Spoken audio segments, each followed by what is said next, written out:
खबर शामिल करते हैं इस्लामाबाद से।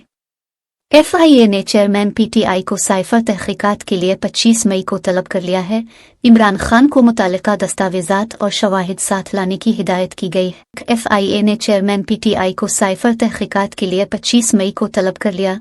चेयरमैन PTI को FIA ने नोटिस जारी कर दिया है। चेयरमैन PTI को जमान पार्क और बनी गाला रिहायशगाहों के एड्रेस पर नोटिस जारी किए गए।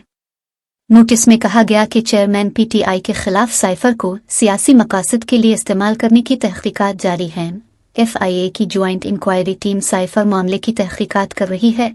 चेयरमैन PTI को मुतालिका दस्तावेजात और शवाहिद साथ लाने की हिदायत की गई। चेयरमैन PTI को 25 जुलाई को दिन 12 बजे FIA हेडक्वार्टर्स ऑफिस में पेश होने की हिदायत की गई है।